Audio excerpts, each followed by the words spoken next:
Evet sevgili dostlar, motorumuzu yıkadık, temizledik.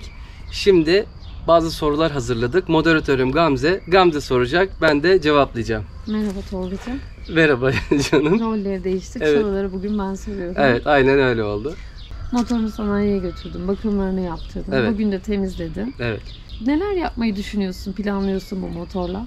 Geçen sene ben motoru Erdinç abiden almıştım. Ben bu motorla bir proje yapmayı planlıyordum. Bu motoru böyle güzel şahlandırmak. Şimdi sanayiye götürdük. Motorun yürürü diye bir tabir vardır. Yürürü ile alakalı her şeyini yaptık. Elektrik aksamını yaptık ve muayenesi yok. Muayenesi yapılacak. Bugün de motoru bir yağ sökücüyle tüm temizliğini yaptık. İlk aşamasını hallettik.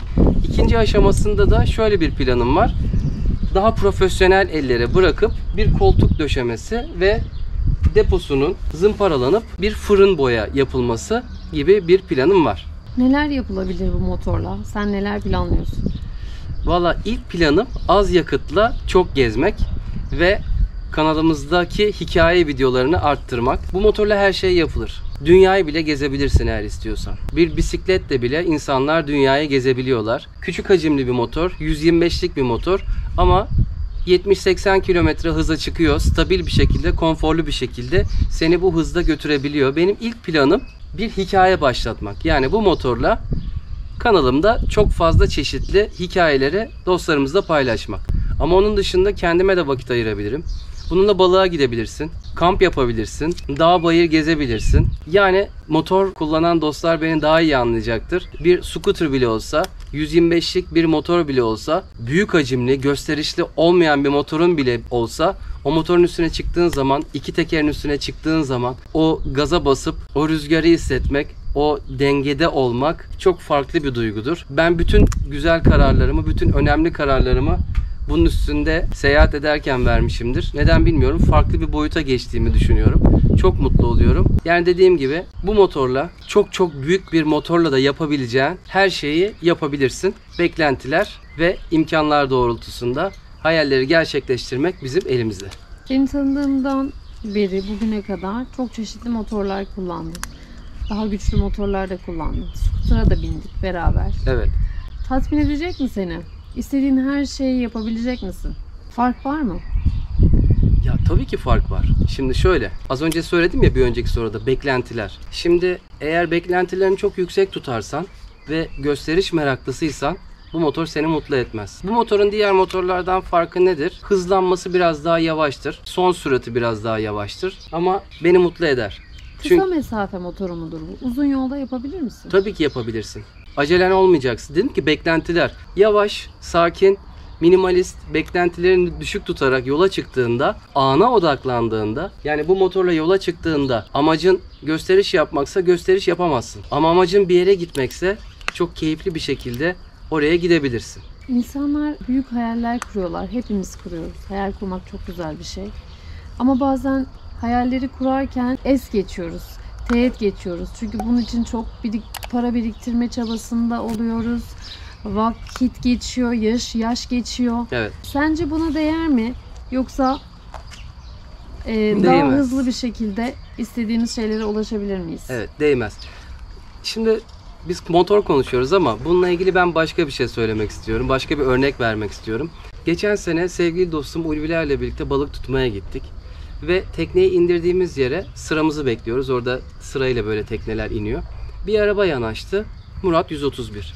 Arkasında bir tekne. Uygun hesaplı bir tekne. Küçük de bir motoru var. Baktım ailesiyle birlikte bindiler ve balık tutmaya gittiler. Sonrasında başka bir tekne yanaştı.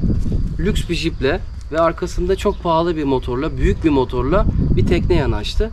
Onlar da binip balığa çıktılar. Şimdi düşündüm, bu iki aile de aynı denize çıktı.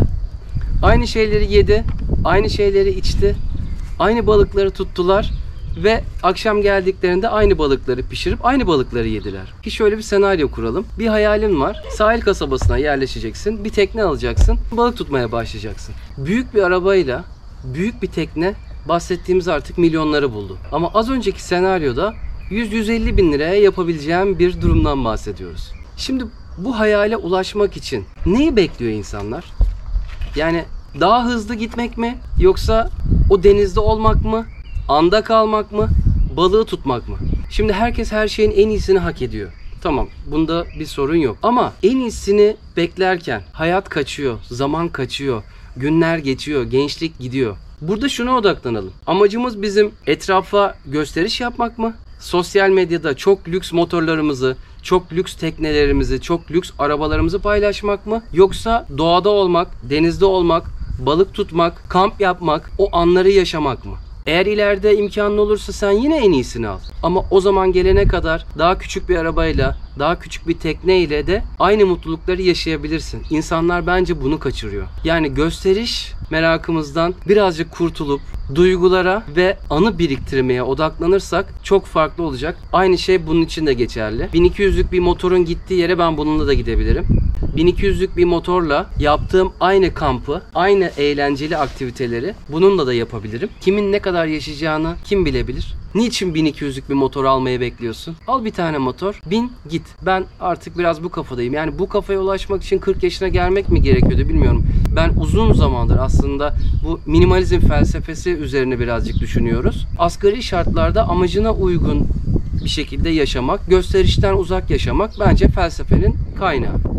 Senin şimdi bir sürü motor hevesi olan genç insanlar ya da genç olmasa da hep ben de bir motor alsam, motor kullansam diyen birçok insan izliyor. Evet. Sen de tecrübelisin. Uzun zamandır motor kullanıyorsun. 17 yaşından beri. Tavsiyelerin neler insanlara? Hemen hani gidelim, evet ucuzmuş, biz de alalım, biz de binelim. Evet ya, beklemeyelim, ayağımızı yerden kessin mi? Yoksa bunun öncesinde bununla ilgili gerekli çalışmalar, yatırımlar, kendine yatırımlar, eğitimler Evet. alınmalı mı? Ne diyorsun? Tabii ki çok uzun bir konu. Özetleyeceğim. 2 tip motorcu var. Biri Apache motorcular, ikincisi bilinçli motorcular. Apache motorcular genelde ben yaparım ederimcilerdir. Motoru arkadaşlarından öğrenen, abilerinden öğrenenlerdir. Ve her şeyin en doğrusunu, en iyisini onlar bilir. Böyle bir problem var ve bu aslında çok çok yanlış bir durum. Aslında ben de bir Apache motorcu olarak başladım. Sonra biz abimle birlikte ileri sürüş eğitimi aldık. Ve bu eğitimleri aldıktan sonra gördük ki bizi melekler korumuş. O kadar büyük hatalar yapmışız. Sadece kask takarak, normal kıyafetlerimizde eldiven bile takmadan kilometreler yaptık. Ve en büyük yanılgı şu: şuradan şuraya gideceğim, bir şey olmaz. Hayır, hep şuradan şuraya gidenlerde aslında çok kısa mesafelerde de çok ciddi yaralanmalar ve hayat kayıpları olabiliyor. Önerim şu: motosiklet alma planı olan herkes motosiklet bütçesi kadar kask, eldiven, mont, pantolon ve çizme yatırımı da yapmalı. En büyük önerim bu. Bütün paramızı motosiklet almak için harcayıp geriye sadece polis ceza yazmasın diye göstermeli kıytırık bir kask alarak bu motorun üstüne çıkmamak lazım. Çünkü tek bir şansımız var. Bu çok güzel bir şey, çok keyifli bir şey, motor hobisi. Ama sakatlandığımız zaman veya çok ciddi yaralandığımız zaman bunun üstüne gölgeler düşebiliyor. Önce güvenlik, sonra ileri sürüş eğitimi almayı herkese öneriyorum. Gençlere önerim bu.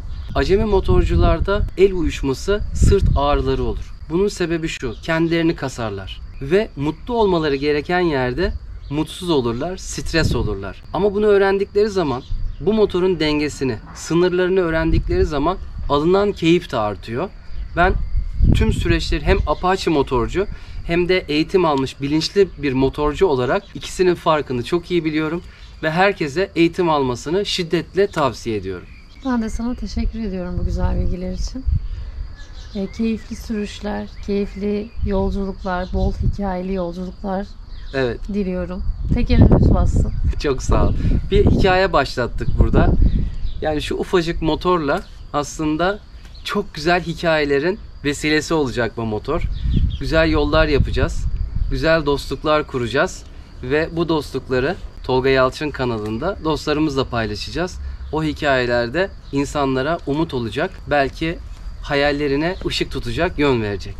İnşallah. İnşallah. Havalar güzelleşiyor. Beni de gezdirirsin arada. Gezdiririm bütün sana böyle. Bütün Avrupa'yı. Ege'yi gezdiririm sana. Tamam. Teşekkür ediyorum canım. Çok sağ ol.